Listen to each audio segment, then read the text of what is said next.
Hi everyone, I am back to read Who Was Abraham Lincoln, Chapter 2. You guys ready? I am. Alright, Chapter 2, The Wider World.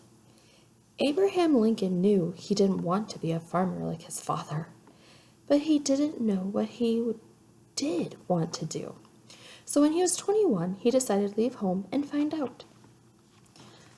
There's a picture. It's on a boat, it looks like. Leaving home. He was hired to help sail flatboats loaded with supplies down the Sangamon River. One time, the boat got stuck on a dam in front of the town of New Salem in central Illinois. It began filling with water. Lincoln and the others on board couldn't free it. Suddenly, Lincoln had a brilliant idea. He bored a hole in the front of the boat and shifted all the supplies to that end. The boat tipped toward the hole, and all the water ran out until the boat was high enough to go over the dam. Denton Offutt, the boat's owner, was so impressed that he offered to put Lincoln in business. He decided to build a store in New Salem. Lincoln would manage it. And there's the New Salem. New Salem was a small village, but to Lincoln it seemed large and bustling. The store was a place where people gathered. Lincoln quickly became popular. People trusted him. He would never take advantage of anyone, even for a few cents. He joined a debating club and took part in town politics. He is. Lincoln must be the one right up there. He also went to the meetings of the local court. The justice of the peace began asking his opinion on cases, because what he said was always so funny, but his opinions were also very intelligent. Soon people began coming to Lincoln for legal advice. Lincoln didn't just impress people in town. Some rough farm boys called the Clary's Grove gang had heard about Lincoln, the young man everyone was praising so much. They wanted to take him down a peg. So they challenged him to a wrestling match. We don't know whether Lincoln won or lost, but the way he took on the whole gang won the boys over. They became his friends and loyal supporters, too.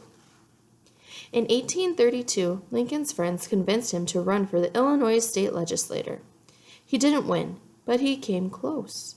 In the meantime, Offutt's store failed, and Lincoln lost his job. Just then, a war broke out between the Illinois settlers and Native Americans. Lincoln joined the militia. He never actually fought any battles, but he boasted about all the blood he'd shed because of the mosquitoes. We know that up here in North Dakota.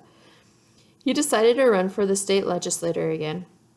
He could count on support from all his friends in New Salem, but some farmers thought he was just a town fellow who didn't know how to work in the fields. So Lincoln pitched in with the harvest. It's pretty neat. He really likes to try new things and get out there, huh? I think it's cool. That won him the farmers' votes, and he could count on the Clary's Grove gang to make sure their fields friends would vote for him too. This time, Lincoln won. Lincoln decided he would be a better representative if he knew more about law, so he began to read law books. Although he never studied law formally, Lincoln taught himself enough to earn his law license by studying every spare second of the day. Often he studied while lying on his back, with his long legs resting on the trunk of a tree. As the sun moved, he followed it around the tree. Lincoln's depression. Lincoln enjoyed life. He was usually in the center of the crowd, telling stories when he reached the punchline. No one laughed harder than he did, but everyone around him noticed that he also carried with him a terrible sadness, and sometimes only an hour after he had been telling jokes, he might be found sitting alone, hunched up with his arms around his knees. No one dared to go near him during these times. Lincoln suffered from attacks of depression all his life.